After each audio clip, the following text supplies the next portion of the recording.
Good evening and welcome to the evening news for today, Saturday, April 15, 2023. I am Jemima Holmes. Thank you for tuning in.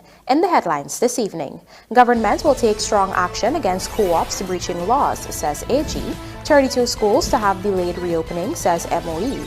DEMERARA Harbor Bridge gets 73 million motorized barge. Complaints down as GWI works on being customer-friendly, says CROAL.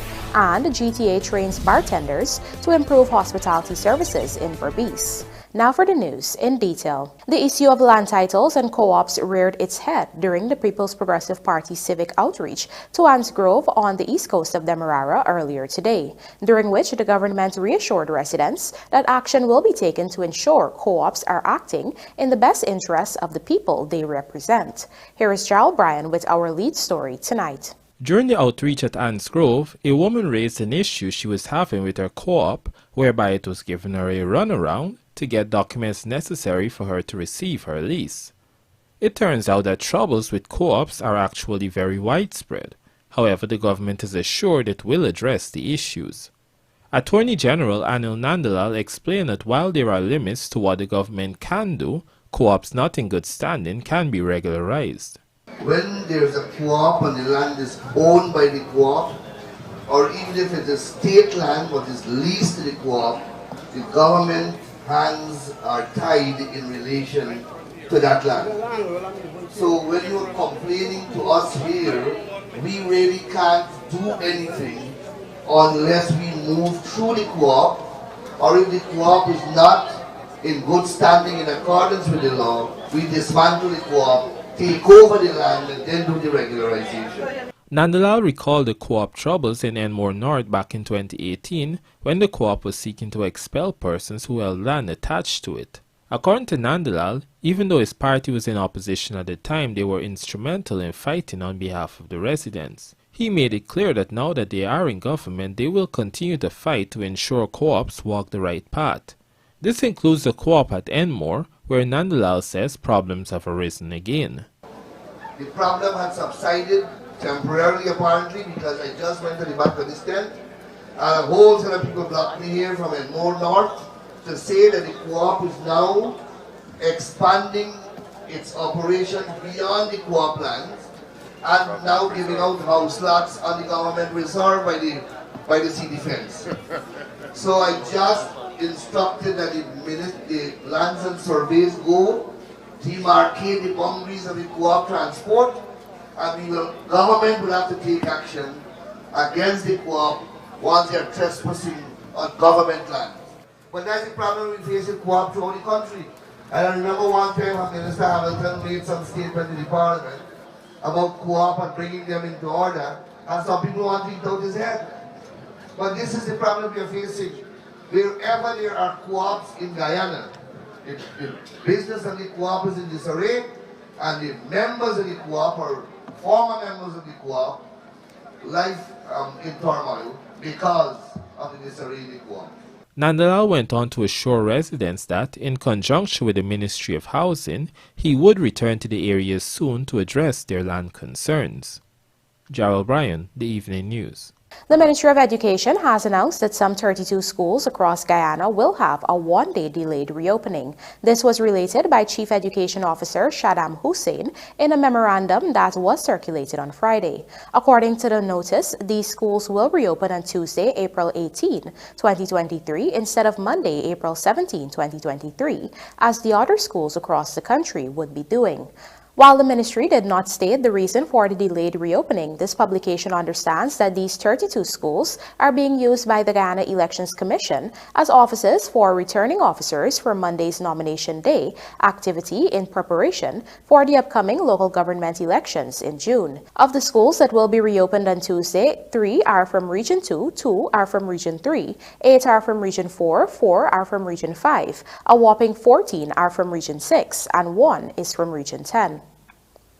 In order to reduce costs and improve efficiency in terms of traffic management, a self-loading motorized barge has been purchased for the Demerara Harbor Bridge Corporation to the tune of over $110 million. Find out more in this report. This multifunctional power barge, which was refurbished from an old barge, will be used to transport workers, equipment and tools during the emergency repairs and/or scheduled maintenance works on the bridge.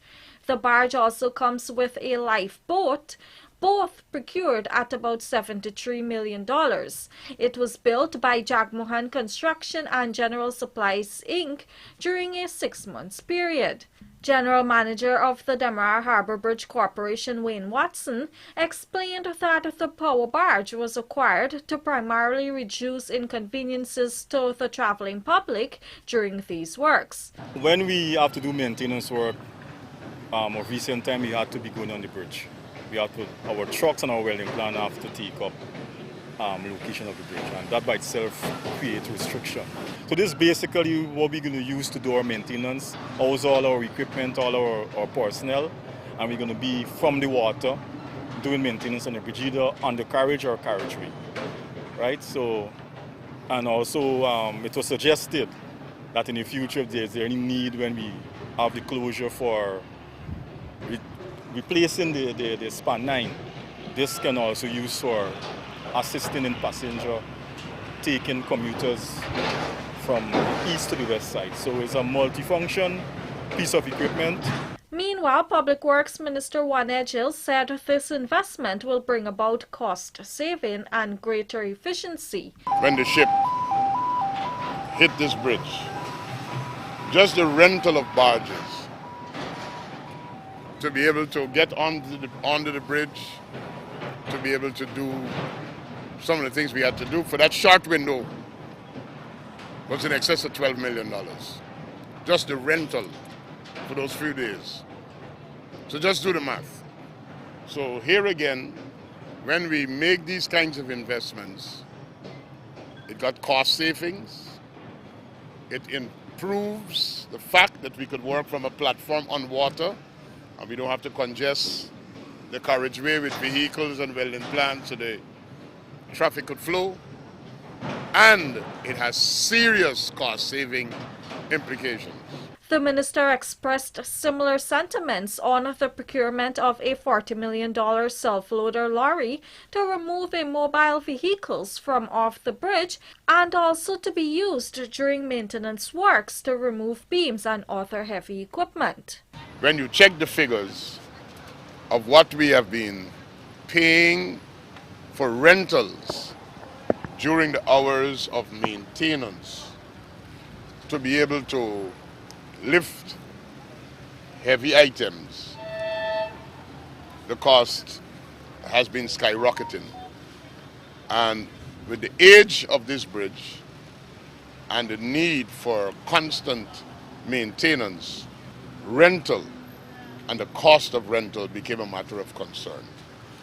Now we have our own equipment that could lift up to 15 tons at a time, and I'm also advised that it can pull a 15-ton vehicle onto the tray and remove it off of the bridge immediately if it is dumped in. Reporting for the Evening News, Vanu Manikchand. Coming up on the other side of the break, complaints down as GWI works on being customer-friendly, says CROAL. Please stay tuned.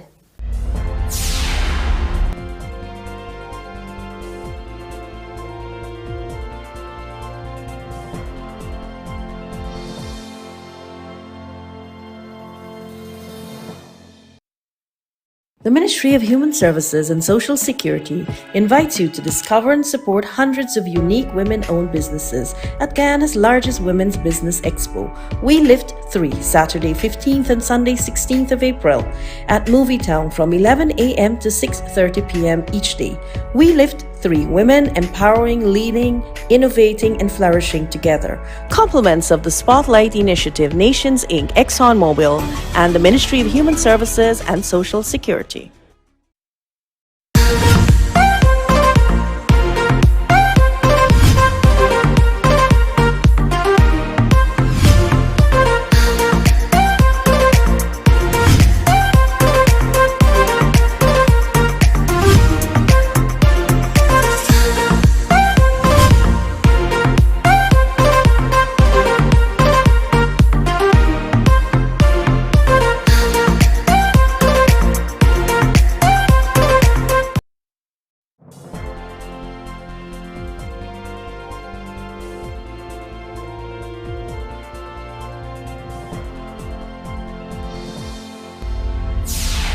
Welcome back. You're watching the Evening News. Complaints against services provided by the Guyana Water Incorporated have significantly decreased in recent times with the introduction of new measures to keep consumers engaged and updated. Rupasina Ryan has the details. Housing and Water Minister Colin CROAL on Friday announced that since action was taken to become more customer-friendly, complaints have dropped.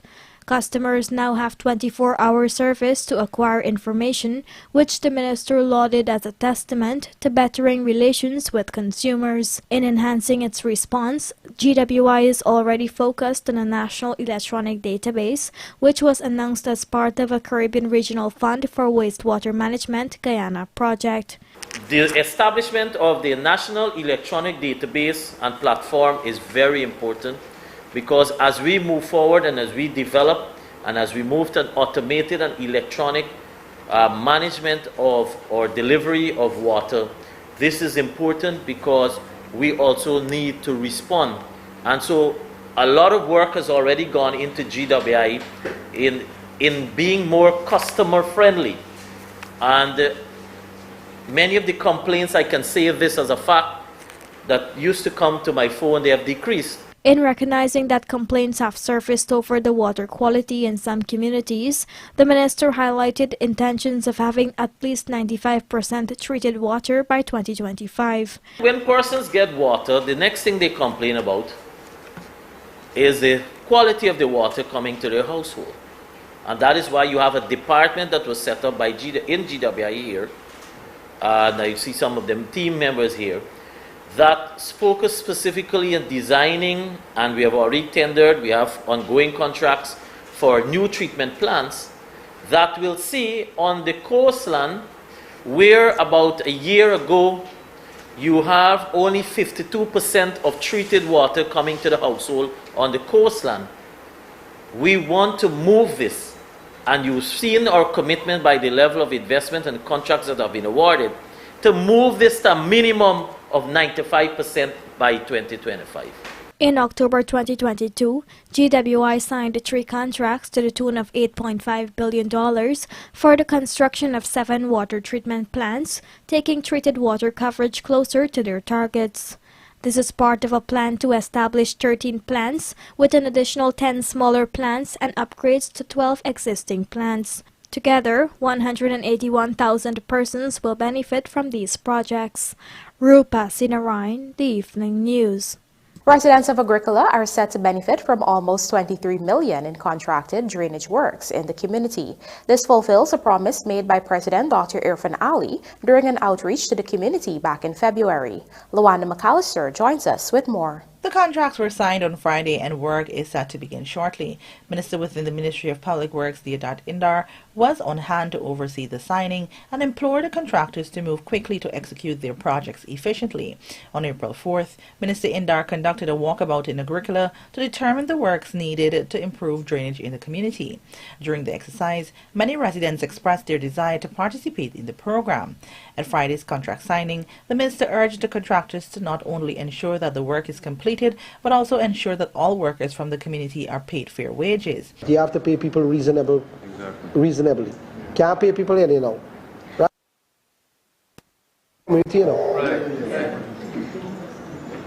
I can't dictate how much you must pay the person. We don't do that as government. We give you the contract and we want you to execute it. You get the people them and you put them to do the work, who got to do what, when, where, and how, and you pay them a fair wage. Meanwhile, Minister Indar said after these works are completed, the ministry would look at the road upgrades in the community. We're coming back and we'll look at all of the areas that got the bad road and so on. We're going to see how we're going to deal with that. Right? If that can be contracted out, or if we got to do it as a ministry for the community, because those things need pavers and so. You can't dig up down road and put concrete now. They need repaving, fixing and repaving. Right? Some of the culverts are blocked, maybe in this process they will clean up, right? You gotta make sure you gotta clear up the carpet properly, right? In here you got something to do with the carpet, right? Yeah. Good. You gotta clear the carpet. So when you watch the place must look clean. And you gotta make sure that people don't nasty it up and you're done too. It can look bad. Luanda McAllister, The Evening News. Health Minister Dr. Frank Anthony has announced the introduction of 15 new telemedicine sites across hinterland regions and remote areas in Guyana. Find out more in this Rupasina Ryan report. During the launch of the biomedical program on Friday, it was shared that these new sites will add to 4 existing sites which were piloted in Region 9. New sites will be added in Regions 1, 7, 8, and 9. While we have those 4 pilot sites and they've been doing, great, this year we are adding 15 more sites.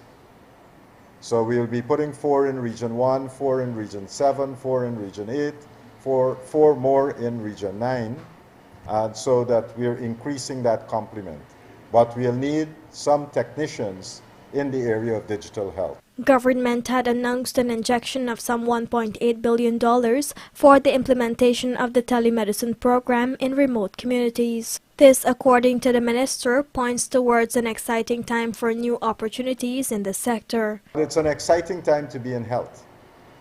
Really, really exciting time, because lots of opportunities, lots of new things that we've never done before, we are now doing in the sector.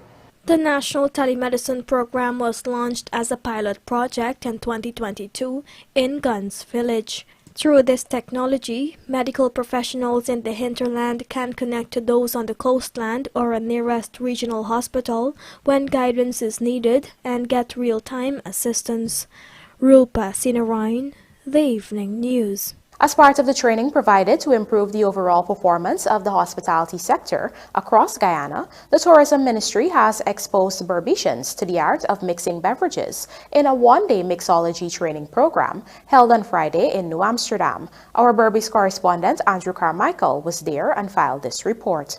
The demand for mixers in the local hospitality industry continues to grow, and with Region 6 on the verge of a developmental takeoff, the art of mixology is being sought after. Hence, the Ministry of Tourism through the Guyana Tourism Authority is seeking to improve the quality of service being offered in the local tourism industry. As such, a mixology training program was held for persons in Region 6 on Friday. The training took place at Leisure Inn Hotel in New Amsterdam. GTA's Training and Tourism Development Officer Chetnath Prasad explained that it was one of about 15 training programs conducted by the agency. All of these trainings, from delivering quality service to tour guide, advanced tour guide, culinary, housekeeping, first aid and CPR, mixology, all of them are basically done with the intention to improve the quality of service of the tourism industry.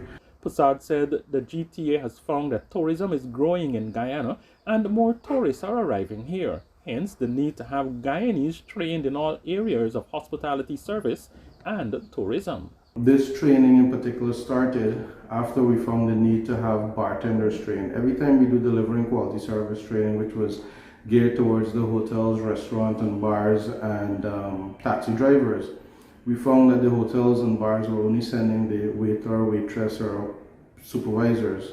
The bartenders were not really included. So we started a program especially for the bartenders, not only for them to get a training on delivering quality service or customer service or what is required of them as a bartender or their role, but for them to get a little bit more understanding and appreciation for the craft that they do as it relates to mixing of the drinks. So this training is basically a beginner's training, but it goes as low as or as in depth as how to cut a line from the start and how to prepare drinks, right? So it deals with the 10 top or the 10 most called for drinks at a bar. How much should they drink in the club? How much should they drink in the club? 25? Yeah. What are those 10 most, those 10? I can't remember all 10 of them right off my head, but we do look at the mojito, the margarita, the caipirinha, the mudslide, the sex on the beach, pina colada, and so on. So yeah, but I think I listed just about 6 or 7 there. And there are others just to make up the 10.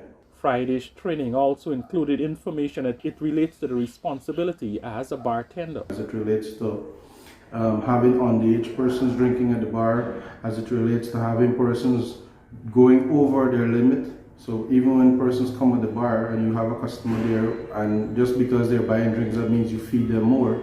No, we talk to them about their responsibility as a bartender and to that customer. Meanwhile, a similar training program is being planned for the Upper Quarantine, which is also in Region 6. Andrew Carmichael, The Evening News. And now for a look at the bridge reports. The DEMERARA Harbour Bridge will be closed to vehicular traffic on Sunday, April 16, 2023 at 1 hour 30 for a period of 1.5 hours and then again at 12 hours for 45 minutes. Meanwhile, the BARGE River Bridge is expected to be closed at 13 hours 45 on Sunday, April 16, 2023, also for a period of 1.5 hours. And now the local stock exchange market compliments of Gassi.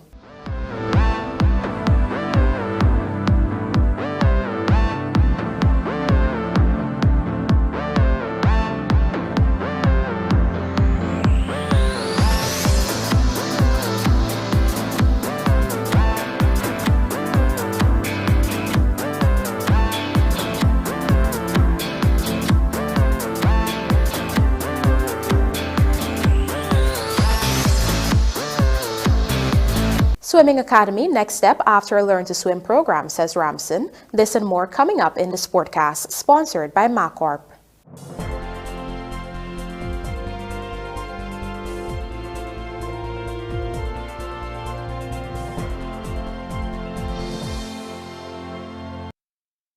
Looking to bring your dream home to reality? Or simply taking on a home improvement project? Then National Hardware Limited is where you should start. Let us put that touch to your home.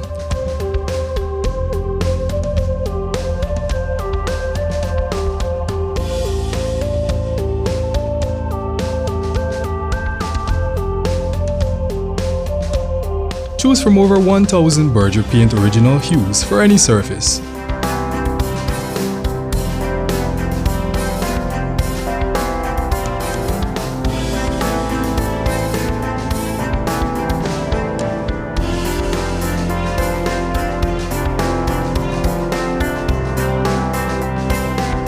We are known for our trusted brands such as Westinghouse, Philips, Sadco, Rubbermaid, Pyrex, Gibson Home, and so much more.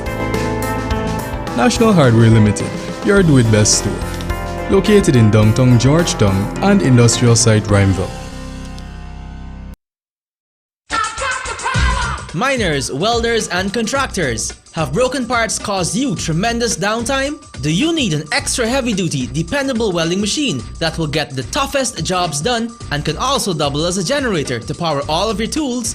Well, your #1 industrial solutions provider Sylvie's has you covered. We currently have in stock the Hobart Champion Elite Arc Welder and Generator. This capable electric start generator produces up to 11,000 watts of AC power to run tools, work lights, or backup power during an outage. It can simultaneously deliver 150 amps weld output and 8,000 watts of generator power and can run up to 14 hours on one 12-gallon tank of gas. This portable generator handles mild steel, stainless steel, and cast iron with a maximum thickness of ½ inch in a single pass. So what are you waiting for? If you can't make it our 31 High and Hatfield Streets Georgetown location, we can deliver. Give us a call on 227-6226 or WhatsApp us on 623-7755 or visit our website sylviesonline.com. Sylvie's Industrial Solution, proudly serving Guyana for over 4 decades.